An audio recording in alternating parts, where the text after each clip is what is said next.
पहाड़ दरक रहे थे, रास्ते बंद थे, मौत ऊपर थी, बाल बाल बचे चंद्रशेखर आजाद।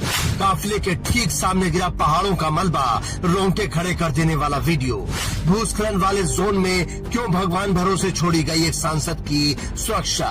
चारों तरफ चीख पुकार, ऊपर से गिरती मौत, पर पहाड़ों से भी ऊंचा था आजाद का हौसला।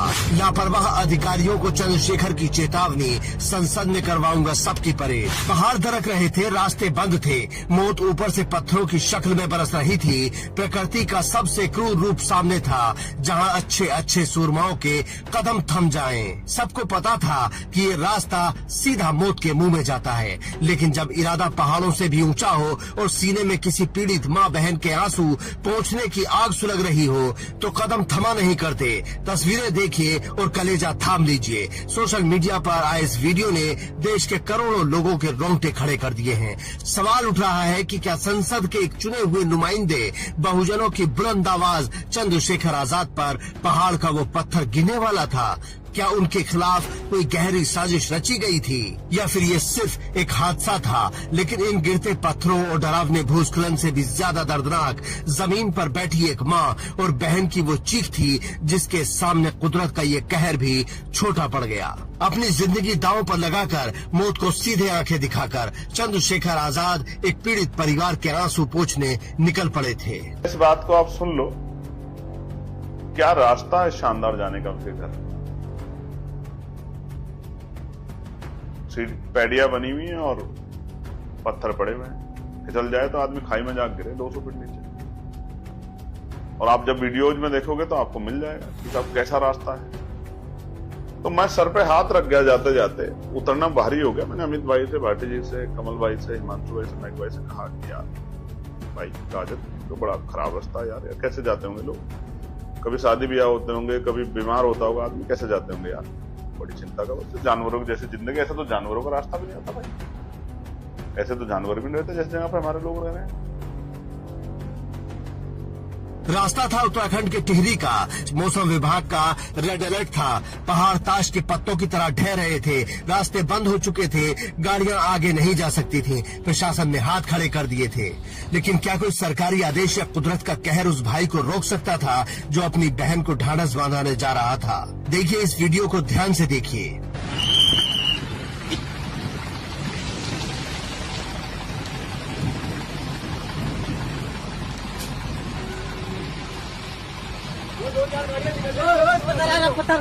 पत्थर आ गया, पत्थर आ गया।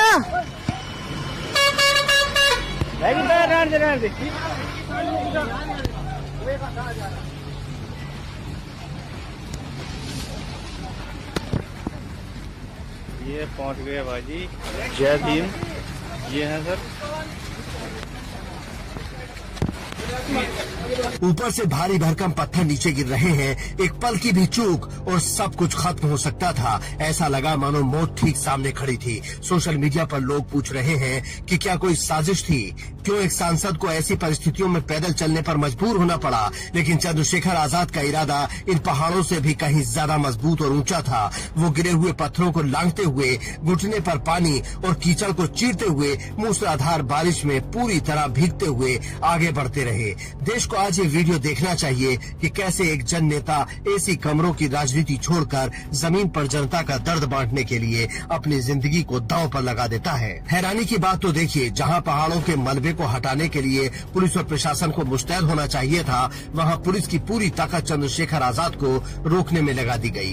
पीड़ित परिवार तक मदद न पहुंचे, इसके लिए रास्तों पर पहरे बिठा दिए गए। लेकिन आजाद को रोकना इतना आसान नहीं है। जब पुलिस ने रास्ता रोका तो वो वहीं सड़क पर उसी बारिश के बीच धरने पर बैठ गए। उन्होंने गरजते हुए साफ कह दिया, मेरी एक ही मांग है, मुझे अकेले जाने दो, मैं कानून व्यवस्था नहीं बिगाड़ना चाहता। लेकिन उस माँ ने मुझे बुलाया है और मैं मिलकर ही रहूंगा, चाहे लाठी चले या गोली, मैं यहाँ से पीछे नहीं हटूंगा। ये एक नेता का अहंकार नहीं, बल्कि एक बेटे का अपनी माँ से किया हुआ वादा था। इस पूरे दमन चक्र, लापरवाही और अमानवीय रवैये को देखकर देश के युवा सांसद चंद्रशेखर आजाद का गुस्सा 7वें आसमान पर पहुँच गया। उन्होंने सीधे तौर तौर पर बेलगाम हो चुके अधिकारियों को देश की सबसे बड़ी पंचायत यानी संसद से खुली चेतावनी दे डाली है।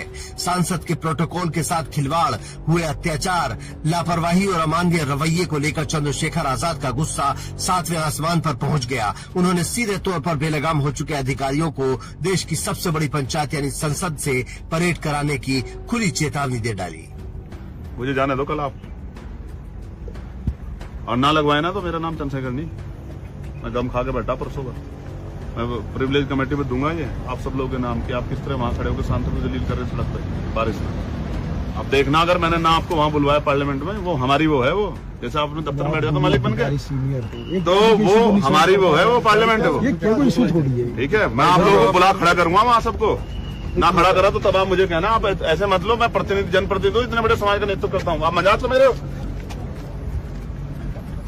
कोई मैं आपके यहाँ का विधायक हूँ या बार बार रोक के मुझे जलील बेइज्जत कर रहे हो?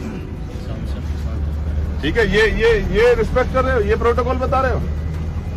ये चेतावनी उन अधिकारियों के कान खोलने के लिए काफी है जो खुद को कानून से ऊपर समझते हैं। चंद्रशेखर आजाद ने साफ कर दिया है कि वो अब सिर्फ सड़कों पर लाठियां खाने वाले कार्यकर्ता नहीं हैं, बल्कि देश की संसद में करोड़ों दबे कुचले लोगों की वो दहाड़ है जिसे अनदेखा करना अब किसी भी सरकार या अधिकारी के बस की बात नहीं है। आखिरकार तमाम रुकावटों को पार कर, मौत के रास्तों को मात देकर वो भाई अपनी माँ और बहनों के पास पहुँच ही गया। केतन के घर में जब चंद्रशेखर आजाद पहुँचे तो मानो उस बेबस परिवार को एक बहुत बड़ा सहारा मिल गया।